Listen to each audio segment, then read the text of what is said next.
नमस्कार दोस्तों, मेरा नाम है मनोहर और स्वागत है आप सभी का सनराइज टेक्निकल में। दोस्तों, MPITI TO कोपा ट्रेड के लिए ये लेक्चर नंबर 1 है और हम इस लेक्चर में फर्स्ट सब्जेक्ट जिसका नाम है introduction to computers and Windows operating system, इस सब्जेक्ट को हम सबसे पहले पढ़ने वाले हैं। और इस सब्जेक्ट के अंदर जो भी टॉपिक है उस टॉपिक का नाम है history of computers and generation of computers. तो दोस्तों, सबसे पहले हम बात करेंगे हिस्ट्री ऑफ कंप्यूटर के बारे में। दोस्तों, यदि देखा जाए तो कंप्यूटर की हिस्ट्री बहुत ही पुरानी है, लेकिन यदि हम एग्जाम ओरिएंटेड प्रिपरेशन करें एग्जाम के लिए तो हम ज़्यादा फालतू का कचड़ा ना पढ़ के हम एग्जाम ओरिएंटेड स्टडी करेंगे। तो हम स्टार्ट कर रहे हैं डिफरेंस इंजन से। तो दोस्तों, यहाँ पे जैसा कि मेंशन है, in the early 1820 it was designed by Charles Babbage who is known as father of modern computer. तो दोस्तों, डिफरेंस इंजन जो है वो सन 1820 में डिजाइन किया गया था चार्ल्स बेबेज के द्वारा, जो कि मॉडर्न कंप्यूटर के फादर कहे जाते हैं। चार्ल्स बेबेज, आपने नाम सुना ही होगा। और नेक्स्ट पॉइंट है, it was a mechanical computer which could perform simple calculation. तो दोस्तों, डिफरेंस इंजन एक सिंपल मैकेनिकल कंप्यूटर था जो कि सिंपल कैलकुलेशन सॉल्व कर सकता था। और next, it was a steam driven calculating machine design to solve tables of numbers like logarithm tables. तो दोस्तों, इसको हम कंप्यूटर तो बोल रहे हैं, बट हम ये कह सकते हैं ये कंप्यूटर का एक स्टार्टिंग पॉइंट था जहां पर ज़्यादा कुछ फैसिलिटीज नहीं थी, सिंपल प्रॉब्लम को हम सॉल्व कर पा रहे थे। और अब हम देखते हैं इसका डायग्राम। इसका डायग्राम कुछ इस तरीके से है दोस्तों, जो कि एक इंजन की तरह दिखाई पड़ता है। और नेक्स्ट हम बात करते हैं एनालिटिकल इंजन। एनालिटिकल इंजन की यदि हम बात करें तो this calculating machine was also developed by Charles Babbage in 1830। देखिए दोस्तों, डिफरेंस इंजन भी चार्ल्स बेबेज ने ही डेवलप किया था और एनालिटिकल इंजन भी चार्ल्स बेबेज के द्वारा ही डेवलप किया गया है। It was a mechanical computer that use punch card as input. ये भी एक मैकेनिकल कंप्यूटर ही है डिफरेंस इंजन की तरह, लेकिन इसमें क्या हुआ, जो इनपुट है वो पंच कार्ड के थ्रू लिया जाता था उस टाइम पे। तो ये एक मेन डिफरेंस हो गया डिफरेंस इंजन और एनालिटिकल इंजन में। उसमें इनपुट लेने के ऐसा कुछ पंच कार्ड वगैरह की कोई फैसिलिटी नहीं थी, लेकिन एनालिटिकल इंजन में पंच कार्ड जैसी सुविधा है इनपुट लेने के लिए। It was a capable of solving any mathematical problem and storing information as a permanent memory. ये कैपेबल था मैथमेटिकल प्रॉब्लम को सॉल्व करने के लिए और इंफॉर्मेशन को स्टोर भी कर सकता था एज अ परमानेंट मेमोरी। तो इसमें दोस्तों दो डिफरेंस है, डिफरेंस इंजन में और एनालिटिकल इंजन में। सबसे पहली बात, इसमें जो इनपुट है वो हम पंच कार्ड के थ्रू ले पा रहे थे और इसमें हम कुछ मैथमेटिकल प्रॉब्लम को सॉल्व करके उनको as a permanent memory store भी कर पा रहे थे उस इंफॉर्मेशन को जिसको हमने सॉल्व किया है। नेक्स्ट दोस्तों, इसका एनालिटिकल इंजन का डायग्राम है। इसका डायग्राम और डिफरेंस इंजन का डायग्राम में काफी हमको डिफरेंस देखने को लग रहा है और इसकी फंक्शनैलिटी भी अलग है। और दोस्तों, हम नेक्स्ट अब बात करते हैं टेबुलेटिंग मशीन की। तो फर्स्ट पॉइंट है इसका, it was invented in 1890 by Herman Hollerith, an American statistician. दोस्तों, ये मशीन डेवलप की गई थी, अमेरिकन कोई स्टैटिस्टिशियन थे 1990 में, Herman Hollerith. It was a mechanical tabulator based on punch card. तो दोस्तों देखिए, हम समझ सकते हैं इस बात से कि चार्ल्स बेबेज ने जो मशीन बनाई एनालिटिकल इंजन, उसमें पंच कार्ड को यूज किया जा रहा था एज ए इनपुट। वही चीज यहाँ पे भी यूज की है punch card. It could tabulate statistics and record और सोर्ट डेटा और इंफॉर्मेशन। और देखिए अब यहाँ पे इन्होंने एक और नई चीज ऐड कर दी थी टेबुलेटिंग मशीन में, जिसमें कि स्टैटिस्टिक्स जो भी डाटा था, रिकॉर्ड था, उसको हम सॉर्ट कर सकते थे, उस इंफॉर्मेशन को सॉर्ट कर सकते थे। ठीक है, और this machine was used in 1819 US census. इस मशीन को यूएस में भी यूज किया गया था 1890 में। Tabulating machine company which later become international business machine in 1924। तो देखिए टेबुलेटिंग मशीन बाद में आईबीएम बनी कब? 1924 में। तो ये टेबुलेटिंग मशीन का एक ऑब्जेक्टिव बन सकता है। टेबुलेटिंग मशीन जो है वो कब आईबीएम में कन्वर्ट हुई, तो इसकी ईयर जो है 1924 ये पूछ सकता है। नेक्स्ट टेबुलेटिंग मशीन का हम डायग्राम देख सकते हैं। इसका डायग्राम कुछ इस तरीके से है। नेक्स्ट है दोस्तों हमारा डिफरेंशियल एनालाइजर। अब हम डिफरेंशियल एनालाइजर की यदि बात करें, it was the first electronic computer introduced in the United states in 1930। दोस्तों ये फर्स्ट कंप्यूटर था इलेक्ट्रॉनिक जो कि इंट्रोड्यूस हुआ था यूनाइटेड स्टेट्स में। It was an analog device invented by Vannevar. बस देखिए दोस्तों इसका प्रोनाउंसिएशन सब अपने अपने ढंग से अलग अलग करते हैं, बट आप मीनिंग पे ध्यान दीजिए। वैन एवर भी बोलते हैं, वन एवर भी बोलते हैं, बस। This machine has vacuum tubes to switch electrical signal to perform calculation. ये मशीन जो है वैक्यूम ट्यूब्स का यूज करती थी इलेक्ट्रिकल सिग्नल को परफॉर्म करने में। डिफरेंशियल एनालाइजर मशीन जो है वो वैक्यूम ट्यूब का यूज करती थी कैलकुलेशन को परफॉर्म करने के लिए। ठीक है, it can do 25 calculations in few minutes. Differential analyser machine ऐसी थी जो कुछ ही मिनट में 25 कैलकुलेशन कर सकती थी। नेक्स्ट डिफरेंशियल एनालाइजर का डायग्राम कुछ इस तरीके से है। नेक्स्ट अब हम बात करते हैं मार्क 1 की। मार्क 1 में कुछ बड़े मेजर चेंजेस हुए दोस्तों। The next major changes in the history of computer began in 1937 when Harvard Aiken plan to develop a machine that could perform calculation involving large numbers. Mark 1 में कुछ ज्यादा major changes हुए दोस्तों जो कि history में कभी नहीं हुआ था। तो हार्वर्ड आइकेन जो थे उन्होंने प्लान किया और एक डेवलप की मशीन जो कि परफॉर्म कर सकती थी लार्ज नंबर ऑफ कैलकुलेशन, ज्यादा बड़े नंबर का कैलकुलेशन ये मशीन कर सकती थी। In 1944 Mark first computer was build as a partnership between IBM and Harvard. तो इन्होंने 1944 में पार्टनरशिप बिल्ड कर ली थी आईबीएम एंड हार्वर्ड के बीच में। It was the first programmable digital computer. और साथ ही साथ दोस्तों ये बहुत ही इंपॉर्टेंट पॉइंट है, ये फर्स्ट प्रोग्रामेबल डिजिटल कंप्यूटर था मार्क फर्स्ट। तो दोस्तों हमारा यहाँ पर हिस्ट्री ऑफ कंप्यूटर्स वाला पार्ट कंप्लीट होता है। नेक्स्ट अब हम मूव करते हैं जनरेशन ऑफ कंप्यूटर की ओर। देखिए दोस्तों वीडियो जरूर बड़ा हो रहा है लेकिन ये टॉपिक काम के हैं और इनसे क्वेश्चन बनते हैं। तो generation of computers, first generation computer की हम बात करें तो द फर्स्ट जनरेशन 1946 से 1959 computer were slow use and expensive.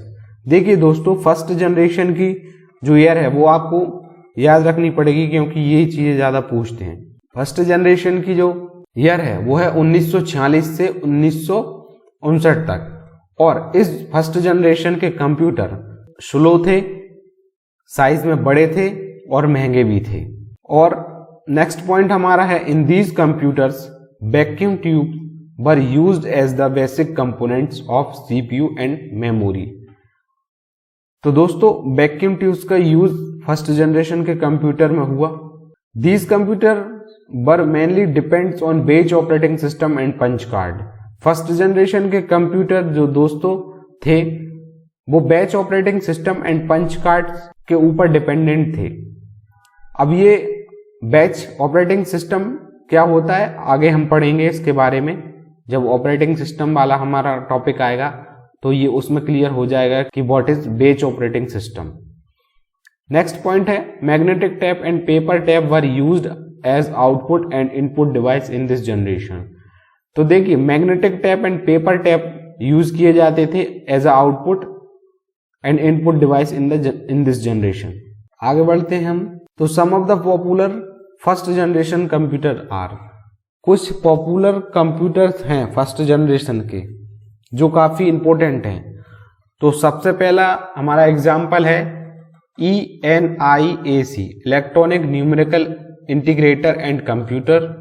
Second है EDVAC electronic discrete variable automatic computer.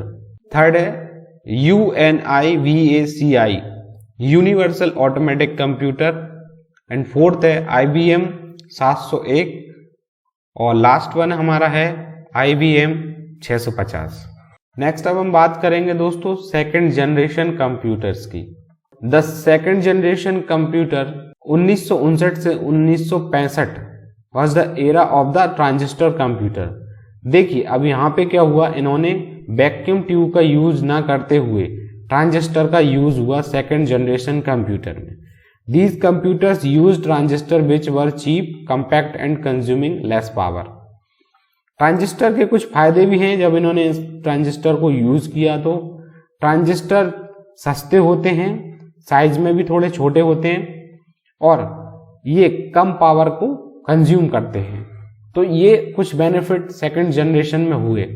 और next assembly language and programming languages like COBOL and Fortran and batch processing and multi programming operating system were used in these computer. Second generation के computer में दोस्तों हम programming भी कर सकते थे और batch processing and multi programming operating system का भी हम यूज कर पा रहे थे। तो मतलब कि फर्स्ट जनरेशन से सेकंड जनरेशन के कंप्यूटर बेटर थे। और जैसे जैसे हम जनरेशन में आगे बढ़ते जा रहे हैं ऑब्वियसली इनकी फंक्शनैलिटी बढ़ती जाएगी, उतने ही हमको फायदे मिलते जाएंगे इनके।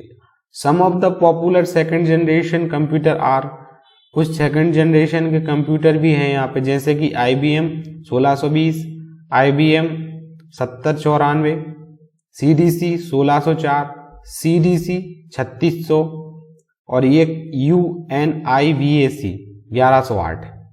ये कुछ एग्जाम्पल हैं सेकंड जनरेशन कंप्यूटर के। नेक्स्ट अब हम बात करते हैं third generation computer. The third generation computers are use integrated circuits instead of transistors. Transistor की जगह ये इंटीग्रेटेड सर्किट्स का यूज करने लगे थे थर्ड जनरेशन में। A single IC can pack huge number of transistors which increase the power of a computer and reduce the cost. एक integrated circuit में कई ह्यूज नंबर ऑफ ट्रांजिस्टर रहते हैं जो कि कीमत कम कर देते हैं, हमारा जो कंप्यूटर का ओवरऑल कॉस्ट आ रहा है उसको रिड्यूस कर देते हैं, कम कर देते हैं और हमारे कंप्यूटर का पावर भी बढ़ा देते हैं, कार्य क्षमता भी बढ़ जाती है इससे। The computer also become more reliable, efficient and smaller in size. तो इससे फायदा क्या होता है दोस्तों, इंटीग्रेटेड सर्किट से फायदा ये हुआ कि ये विश्वसनीय हुए, ये थर्ड जनरेशन के कंप्यूटर एफिशिएंट हुए और साइज में भी छोटे हुए, जिससे कि इनमें पोर्टेबिलिटी आई। नेक्स्ट पॉइंट है हमारा these generation computers use remote processing, time sharing, multi programming operating system. देखिए मैंने आपको दोस्तों बताया कि हम ये सारे जो ऑपरेटिंग सिस्टम के जो टाइप्स इसमें आ रहे हैं बार बार, हम इनको कवर अप करने वाले हैं नेक्स्ट लेक्चर्स में। तो अभी आप बस इनको थोड़ा सा समझते जाइए। Also the high level programming languages like Fortran, second, TO 4, COBOL, pascal, इस तरह की लैंग्वेज इसमें यूज होने लगी थी। इनमें हम प्रोग्रामिंग कर पा रहे थे थर्ड जनरेशन के कंप्यूटर्स में। तो हम देख लेते हैं इसके कुछ एग्जाम्पल, थर्ड जनरेशन के कंप्यूटर के एग्जाम्पल। तो IBM 360 सीरीज है इसका एग्जाम्पल, हनीवेल 6000 सीरीज है, PDP है personal data processor, IBM 370 168, TDC 316, ये कुछ एग्जाम्पल हैं थर्ड जनरेशन कंप्यूटर के। और नेक्स्ट अब हम बात करेंगे फोर्थ जनरेशन कंप्यूटर के बारे में। द फोर्थ जनरेशन 1971 से 1980 computer used very large scale integrated VLSI circuits, a chip containing million of transistor and other circuit element। अब इन्होंने क्या किया फोर्थ जनरेशन में, ना ये ट्रांजिस्टर यूज कर रहे हैं, ना वैक्यूम ट्यूब यूज कर रहे हैं, और ना ही ये इंटीग्रेटेड सर्किट यूज कर रहे हैं ओनली।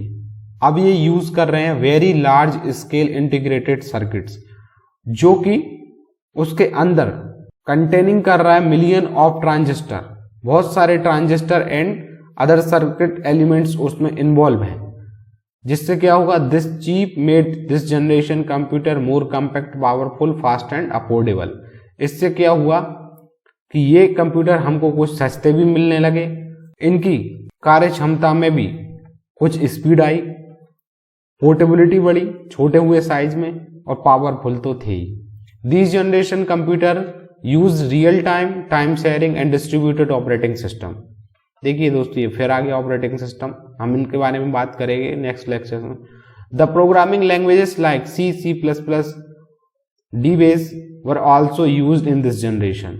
अब देखिए यहाँ पे फोर्थ जनरेशन में हम C, C++ यूज करने लगे थे दोस्तों, ये भी एक बहुत काम का पॉइंट है। नेक्स्ट हमारा कुछ एग्जाम्पल हैं फोर्थ जनरेशन के। तो DEC10, Star 1000, PDP-11, Cry-1 super computer, Cry-XMP super computer, ये सारे एग्जाम्पल हैं फोर्थ जनरेशन के। नेक्स्ट एंड लास्ट वन हमारी जनरेशन बची fifth generation. In fifth generation 1980 till date, अब इसके बाद ये जनरेशन बढ़ती जा रही है जो हम यूज कर रहे हैं आजकल। Computer the VLSI technology was replaced with ULSI ultra large scale integration, possible the production of microprocessor chips with 10 million electronic components. इसमें पॉसिबल था production of microprocessor chip with the million electronic components. This generation computer used parallel processing hardware and artificial intelligence software. इस generation में क्या हुआ दोस्तों, parallel processing hardware use कर रहे थे, और सबसे अच्छी बात है कि आर्टिफिशियल इंटेलिजेंस का यूज हम इन जनरेशन में अब कर पा रहे हैं। The programming languages used in this generation C, C++, Java, .NET etcetera. ये जो जनरेशन है यही हम यूज कर रहे हैं दोस्तों जनरली, तो हम जानते हैं कि C, C++, जावा, .NET क्या होता है, और इन सब को हम इस चीज पे प्रोग्रामिंग कर सकते हैं। और नेक्स्ट इसके कुछ एग्जाम्पल हैं, desktop, laptop, notebook, ultrabook, Chromebook. और लास्ट में थैंक्स फॉर वॉचिंग दोस्तों। कैसा लगा आपको ये वीडियो, अच्छा लगा हो तो प्लीज इसको लाइक कीजिए, चैनल को सब्सक्राइब कीजिए, जिन लोगों को इस वीडियो की जरूरत है उन तक इस वीडियो को शेयर कीजिए। और दोस्तों आपसे मैं कहना चाहूँगा कि आप इसके नोट्स बनाते चलिए, आपकी प्रिपरेशन में काफ़ी अच्छी करवाऊँगा, जिससे आप एक ही बार में ITI TO का एग्ज़ाम क्रैक कर पाएंगे। वीडियो लंबा हो गया लेकिन आपको काफ़ी इसमें कंटेंट मिला है। धन्यवाद दोस्तों, जय हिंद, जय भारत।